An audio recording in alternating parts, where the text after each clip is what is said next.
Light ಹಾಕಿದ್ರೆ parking ಒಳಗಡೆ ಗಾಡಿ ನಿಲ್ಸಕ್ಕೆ ದೇರ್ ಇಸ್ ನೋ ಸ್ಪೇಸ್ ಆಯ್ತಾ. ಅದಾದ್ಮೇಲೆ ಅಂಗಡಿ ಬಂದ್ಬಿಟ್ಟು ಫುಟ್ಪಾತ್ನ ಇಂಕ್ರೂಸ್ ಮಾಡ್ಕೊಂಡಿದ್ದಾರೆ, ಫುಟ್ಪಾತ್ನ ಇಂಕ್ರೂಸ್ ಮಾಡಿದ್ದಾರೆ, ಗಾಡಿ ಪಾರ್ಕಿಂಗ್ ಅಲ್ಲಿ ಮಾಡಬೇಕು.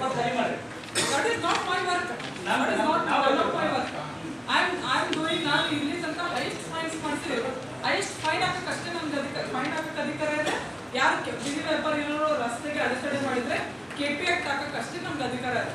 There is no rights to enforcement ಖಾಲಿ ಮಾಡಿಸೋಕ್ಕೆ ನಮ್ಗೆ ಅಧಿಕಾರ ಇಲ್ಲ ಫಾರ್ ಕೈಂಡ್ ಇನ್ಫಾರ್ಮೇಶನ್. ಆಮೇಲೆ ಅಂಗಡಿಗಳನ್ನ ತರ್ಸಕ್ಕಾಗಿರ್ಬೋದು, ಇನ್ನೊಂದಾಗಿರ್ಬೋದು, ನಾನು ಅಂದ್ರೆ ನನ್ನ ಪ್ರಯತ್ನ ಮೇಲೆ ಇಲ್ಲಿ ತನಕ ಯಾವ PSA ಮಾಡಿದ್ರೆ ಆಗದಷ್ಟು ಎಷ್ಟು ಕೊಟ್ಟಿದ್ದೀನಿ. ನೀವು ಒಂದು 100 ಸತಿ ನನಗೆ ಫೋನ್ ಮಾಡಿದ್ರಿ, ಎಲ್ಲರೂ ನನಗೆ ಫೋನ್ ಮಾಡಿದ್ರು, ಹಿಂಗೆಲ್ಲ ಹಿಂಗೆ ಇದು ಮಾಡಿ ಸ್ವಲ್ಪ ಅವ್ರಿಗೆ ಹೆಲ್ಪ್ ಮಾಡಿ, ಸಮಸ್ಯೆ ಮಾಡಿ. ಆಯ್ತು, ನಿಮಗೆ ನೀವು ಪ್ರಜಾಪ್ರತಿನಿಧಿ, ನಾವು ಏನೋ ಹೆಲ್ಪ್ ಮಾಡಬೇಕು, ಮಾಡಕ್ ಬರ್ತದೆ. ಬಟ್ ಬೀದಿ ವ್ಯಾಪಾರಿಗಳು ನಾವು ಅವ್ರಿಗೆ ಆಯ್ತು, ನೀವು ಅಲ್ಲಿ ವ್ಯಾಪಾರ ಮಾಡೋರಿಗೆ ಟ್ಯಾಕ್ಸ್ ಕಲೆಕ್ಷನ್ ಯಾರು ಮಾಡ್ತಾರೆ? ದಟ್ ಯು ಪೀಪಲ್, ನೀವೇ ಹೋಗಿ, ನಾನಲ್ಲ. ನನಗೇನು ಫೈನ್ ಹಾಕಕ್ಕೆ ಅಷ್ಟೇ ಅಧಿಕಾರ ಇದೆ, ಅಡೆತಡೆ ಮಾಡಿದ್ರೆ KP ಆಕ್ಟ್ ಹಾಕಕ್ಕೆ ಅಷ್ಟೇ ಅಧಿಕಾರ ಇದೆ ನಮಗೆ. ನೀವು ನಿಂತ್ಕೊಂಡು ಅವ್ರು ಇಂಕ್ರೂಸ್ಮೆಂಟ್ ತೆಗ್ಸ್ರಿ ಅಥವಾ ಗಾಡಿ ತೆಗ್ಸ್ರಿ, ಐ ಬಿ ವಿತ್. ನಾನು ಬಂದು ನಮ್ಮ ಸಿಬ್ಬಂದಿ ಬೇಡ, ನಾನು ನಿಮ್ಮ ಜೊತೆ ಬಂದು ನಿಂತ್ಕೊಂಡು ನಿಮ್ಗೆ ಏನು ರಾಸ್ತೆ ಏನು ಮಾಡ್ಕೊಡ್ಬೇಕು ಮಾಡ್ಕೊಡ್ತೀವಿ. ಆಮೇಲೆ ಮತ್ತೊಂದು ಎರಡನೇದೇನೋ ಅಲ್ಲಿ ಸಿಗ್ನಲ್ ಚಾಲು ಮಾಡಬೇಕು ಅಂದ್ರೆ ನಿಮ್ಮದು ಇದಿದೆ, ಪ್ರಾಕ್ಟಿಕಲಿ ಏನಿದೆ ಅಲ್ಲಿ. ನಾನು ಎಲ್ಲ ಪ್ರಯತ್ನ ಪಡ್ತೀನಿ. ಇಂಜಿನಿಯರ್ಸ್ ಬಂದಿದ್ರು, ಪ್ರವೀಣ್ ಎಲ್ಲಿದ್ದಾರೆ?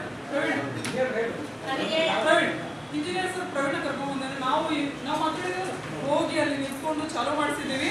ಅದೇನಾಗುತ್ತೆ, ಟರ್ನ್ ಇದೆ, ಟರ್ನ್ ಮಾಡ್ಕೊಂಡು ಹೋಗ್ಬೇಕು. ಚಾಲು ಮಾಡಿಸಿದ್ರೆ ಟರ್ನ್ ಮಾಡಿ ಹೋಗ್ಬೇಕಾಗ್ತದೆ. ಆಮೇಲೆ ಈ ಕಡೆ ಮೊಬೈಲ್ ಶಾಪ್ ಇದೆ, ಈ ಕಡೆ ಸ್ವೀಟ್ ಶಾಪ್ ಇದೆ, ಈ ಕಡೆ ಲೈಟ್ ಕಂಬ ಇದೆ. ಯಾವುದೋ ವೆಹಿಕಲ್, ದೊಡ್ಡ ವೆಹಿಕಲ್ ಬರ್ತದೆ, ಮತ್ತೊಮ್ಮೆ ಸಣ್ಣ ವೆಹಿಕಲ್ ಬರ್ತದೆ, ಅದನ್ನ ನಮ್ಗೆ ಟರ್ನ್ ಮಾಡಿಕ್ಕೆ ಬರೋದಿಲ್ಲ, ಟರ್ನ್ ಮಾಡಿಕ್ಕೆ ಆಗುತ್ತೆ. There is a practical problem. ಆಮೇಲೆ ಇನ್ನೊಂದು ನಿಮ್ಗೆ ವಿಷಯ ಗೊತ್ತಿರಲಿ, ಸಿಗ್ನಲ್ ಆನ್ ಮಾಡಿದ್ರೆ ನಮ್ಗೆ ಹೆಲ್ಪ್. ಯಾರು ಪೊಲೀಸ್ ಅಂದ್ಕೊಂಡು ವಿಜಿಲ್ ಹಾಕ್ಬೇಕು ಅವಶ್ಯಕತೆ ಇರಲ್ಲ. ಎಸ್ ಸರ್, ವಿಜಿಲ್ ಹಾಕ್ಬೇಕಂತ ಅವಶ್ಯಕತೆ ಇಲ್ಲ. ಹೌದಾ ಸರ್ಕಾರ, ಯಾರು ಬೇಕಾಗಿಲ್ಲ. ಅದು ಅದಷ್ಟು ಕದ ಆನ್ ಆಗಿರ್ತದೆ, ಆನ್ ಆದ್ರೆ ನಿಲ್ತಾರೆ, ಹೋಗ್ತಾರೆ. ಯಾಕೆ ಅದಾದ್ರೂ ಸಹಿತ ನೀವು ನೋಡಿದ್ರಿ, ಬೆಳಗ್ಗೆನ ಸಂಜೆ ತನಕ ಅಲ್ಲೂ ಪೊಲೀಸ್ ಇದ್ದೇ ಇರ್ತಾರೆ. ಯಾಕೆ ನಾವು ಹಾಕಿದೀವಿ? ಯಾಕೆ ಅಂತಂದ್ರೆ there is a practical problem. ಅಲ್ಲಿ ಸಿಗ್ನಲ್ ಆನ್ ಮಾಡಿದ್ರೆ ಟರ್ನ್ ಮಾಡೋರಿಗೆ ಸಮಸ್ಯೆ ಆಗ್ತದೆ, ನೀವೇ ಪ್ರಾಕ್ಟಿಕಲಿ ಫೇಸ್ ಮಾಡ್ಬೇಕಾಗ್ತದೆ. ಅದ್ರ ಸಂಬಂಧ ಮತ್ತೆ ಸಮಸ್ಯೆ ಆಗುತ್ತೆ ಅಂತ ಹೇಳಿ ಸ್ಟಾಪ್ ಮಾಡಿದ್ವಿ. ಅರ್ಥ ಆಯ್ತಾ ನಿಮ್ಗೆ? ಅದ್ರ ಸಂಬಂಧ ಬಂದ್ ಮಾಡಿದ್ವಿ. ಇನ್ನು ಮೂರನೇ ಪಾಯಿಂಟ್ ಏನಂದ್ರೆ, ಈಗ ಒಂದ್ ಕಡೆ ಒಂದು ವೆಹಿಕಲ್ ನಿಲ್ಲಿಸ್ಬೇಕು, ಇನ್ನೊಂದು ವೆಹಿಕಲ್ ನಿಲ್ಲಿಸ್ಬೇಕು ಅಂತ ನೀವು ಹೇಳಿದ್ವಿ. ಎರಡೂ ವೆಹಿಕಲ್ ಈ ಕಡೆ ಮುಂದ್ಗಡೆ, ಈಗ ನೀವೇನ್ ಹೇಳಿದ್ರೆ ಸರ್, ಈಗ ನಿಪ್ಪಾಣಿ ಮೆಡಿಕಲ್ ಇಂದ ಅಶೋಕನಗರ ಹೋಗೋ ಕಡೆಗೆ ಮಾಡಬಹುದು, ದೇರ್ ಇಸ್ ಅ ಚಾನ್ಸ್.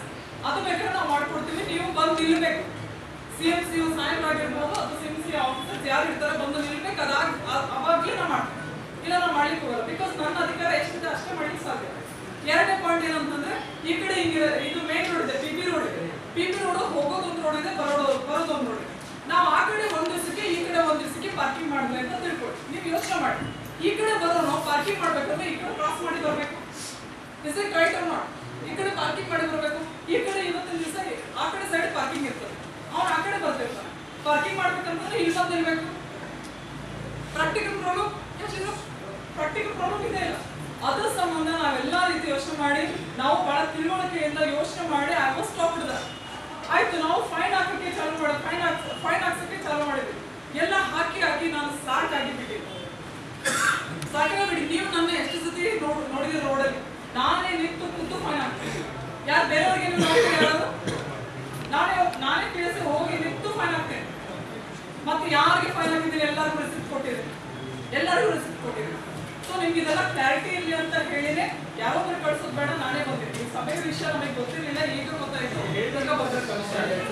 ಸಾಹೇಬ್ರಿಗೆ ಕಳಿಸಿದ್ದಾರೆ, ಕಳಿಸಿದ್ದಾರೆ. ಗಣೇಶ ಬಂದೋಬಸ್ತ್ ಸ್ವಲ್ಪ ಗೊತ್ತಾಗಲಿಲ್ಲ, ಕಳಿಸಿದ್ವಿ. ಇದು ನಿಮ್ಗೆಲ್ಲರೂ ನನ್ನ ಪ್ರಾಬ್ಲಮ್ ನಿಮ್ಗೆ ಗೊತ್ತಾಗಬೇಕಲ್ಲ, ನನ್ನ ಪ್ರಾಬ್ಲಮ್ ನಿಮ್ಗೆ ಹೇಳಿದ್ವಿ. ಮತ್ತೆ ಬೀದಿ ವ್ಯಾಪಾರಿಗಳಿಗೆ ನಾನು ಕೊಡದೇ ಇರೋ ಕಾಟನೇ ಇಲ್ಲ, ಕೇಳಬೇಕಾಗಿತ್ತು ಬೀದಿ ವ್ಯಾಪಾರಿ.